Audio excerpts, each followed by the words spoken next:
कोहरा दिल्ली की सर्दी के बारे में पूरा इंडिया जानता है। कड़कती ठंड में दिल्ली बहुत ही खूबसूरत लगती है, पर इसी ठंड में हमें देखने को मिलता है खूब सारा कोहरा, घना कोहरा जो एक चादर की तरह पूरी दिल्ली को ढक देता है। पर क्या हो अगर ये कोहरा अपने साथ कुछ ऐसा लेकर आए जो आपकी जिंदगी ही बदल दे। आज की कहानी है याविन और उसके दोस्तों की। याविन और उसके दोस्त दिल्ली के बढ़ते पोल्यूशन से परेशान हो गए थे और कुछ समय के लिए दिल्ली से बाहर जाना चाहते थे। उन सभी ने मिलकर हिमाचल जाने का प्लान बनाया। 3 दिन बाद ही उन्होंने कैब हायर की और सुबह 4 बजे अपनी ट्रिप के लिए निकल गए। याविन और उसके दोस्तों को लेने आया ड्राइवर बहुत ही हंसमुख और खुश मिजाज था। कुछ ही समय में उस ड्राइवर की दोस्ती सभी से हो गई थी। उन लोगों को घर से निकले हुए करीब 4 घंटे हो चुके थे। सुबह के 8 बज रहे थे। आसमान में अब भी अंधेरा छाया हुआ था। तभी गाड़ी में बैठे सभी लोगों को सामने रोड पर एक घने कोहरे की चादर दिखी। वो कोहरा इतना गहरा था कि उसके आगे रोड दिखाई ही नहीं दे रही थी। याविन ने नोटिस किया कि उनका ड्राइवर जो पहले बहुत मुस्कुरा रहा था, अब अचानक से बहुत सीरियस हो गया है। उसके चेहरे का मानो रंग ही उड़ गया है। याविन को लगा कि शायद ड्राइवर कोहरे में गाड़ी चलाने से घबरा रहा था। याविन ने ड्राइवर के कंधे पर हाथ रखा और उससे कहा, भैया टेंशन मत लो, धीमी स्पीड पर गाड़ी कोहरे से निकाल लेना। तभी उस ड्राइवर ने याविन को देखा और सहमी हुई आवाज में कहा, मेरी आपसे विनती है, कोहरे से निकलते वक्त प्लीज गाड़ी की खिड़की बंद ही रखना, भूल कर भी मत खोलना। ड्राइवर इतना डरा हुआ था कि याविन और उसके दोस्तों की हंसी छूट गई। इस पर उस ड्राइवर ने बताया कि वो जिस इलाके में है वहां कभी कोहरा नहीं आता और जब कभी ऐसा कोहरा आता है तो वो अपने साथ एक छलावा, एक झूठ, एक माया लेकर आता है। याविन और उसके दोस्तों को ड्राइवर की बात पर विश्वास नहीं हुआ।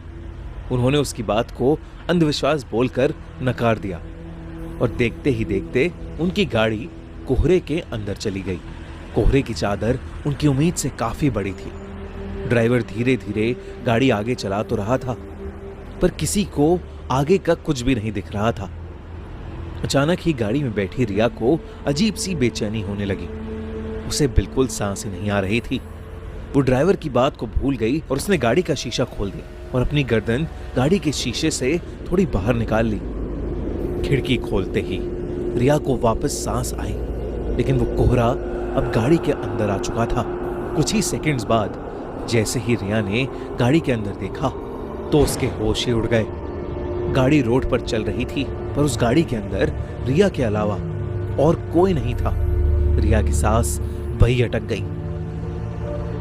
याविन, रवि और ड्राइवर तीनों ही गाड़ी से गायब थे। गाड़ी अपने आप आगे चल रही थी। रिया ने गाड़ी से कूदने के लिए गाड़ी का दरवाजा खोलने की कोशिश की, पर गाड़ी लॉक थी और जोर लगाने पर भी उसका लॉक नहीं खुल रहा था।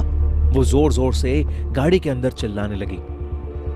तभी कुछ ही देर में धीरे धीरे वो गाड़ी खुद ही रुक गई और दरवाजे का लॉक अपने आप खुल गया।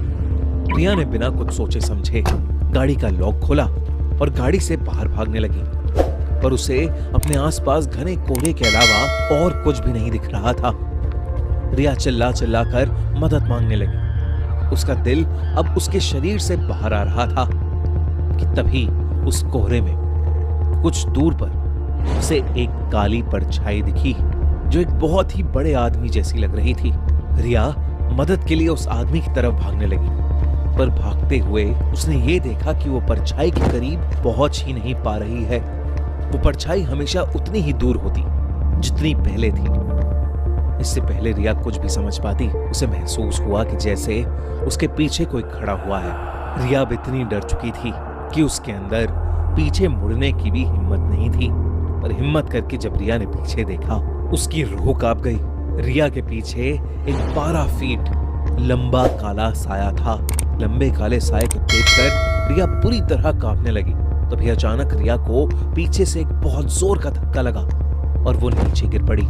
याविन, रवि, वो ड्राइवर और रिया अब भी गाड़ी में थे। रिया ने जैसी वो खिड़की खोली थी वो बेहोश हो गई थी। उस ड्राइवर ने उसके बेहोश होते ही रवि को जल्दी से वो खिड़की बंद करने को कहा। याविन और रवि रिया की हालत देखकर उसे जगाने की कोशिश कर रहे थे और ड्राइवर बस बार बार एक ही चीज बोले जा रहा था, गाड़ी की खिड़की नहीं खोलनी चाहिए थी, नहीं खोलनी चाहिए थी गाड़ी की खिड़की। याविन को अब ड्राइवर पर गुस्सा आने लगा था। उसे लग रहा था कि वो ड्राइवर एक मेडिकल इमरजेंसी पर वहम की पट्टी चढ़ा रहा है। याविन बस वहां से निकलकर रिया को हॉस्पिटल ले जाना चाहता था। याविन ने ड्राइवर को गाड़ी तेज चलाने के लिए कहा। ड्राइवर ने याविन की बात मानी और गाड़ी के एक्सीलरेटर पर अपना पैर दबा दिया। लेकिन कुछ ही सेकंड्स में अचानक से गाड़ी के सामने एक लड़की आ गई और इतनी तेज स्पीड होने की वजह से गाड़ी उस लड़की से टकरा गई। उस लड़की के टकराने के बाद ड्राइवर ने गाड़ी वहीं रोक दी। अब याविन और रवि की सांसें वहीं अटक गई थीं। याविन तुरंत गाड़ी से उतरकर उस लड़की को देखने गया। उसने देखा कि एक लड़की खून से लथपथ रोड पर उल्टी पड़ी हुई थी। याविन ने जैसे ही उसकी शक्ल देखने के लिए उसे पलटा, उसका दिल दहल गया। वो खून से लथपथ पड़ी लड़की कोई और नहीं बल्कि याविन की दोस्त रिया थी। याविन को कुछ समझ नहीं आ रहा था क्योंकि रिया तो उसके साथ गाड़ी में थी। याविन दोबारा गाड़ी की ओर गया और उसने देखा कि पूरी गाड़ी बिल्कुल खाली थी। गाड़ी के अंदर और कोई भी नहीं बैठा था। याविन को कुछ समझ नहीं आ रहा था। वो बहुत ज्यादा डर चुका था। याविन ने रिया की बॉडी को उठाकर गाड़ी में रखा और खुद ड्राइवर सीट पर बैठकर गाड़ी को चलाने लगा। याविन उस घने कोहरे में बस तेजी से गाड़ी चला रहा था। तभी उस चलती हुई गाड़ी के सामने वही 12 फुट लंबा काला साया आ गया और याविन का गाड़ी की स्टीयरिंग पर से कंट्रोल बिगड़ गया और वो गाड़ी रोड के एक साइड के एक पेड़ से जाकर टकरा गई। अगली सुबह उनकी गाड़ी एक पेड़ से टकराई हुई मिली जिसमें ड्राइवर, याविन, रवि और रिया थे।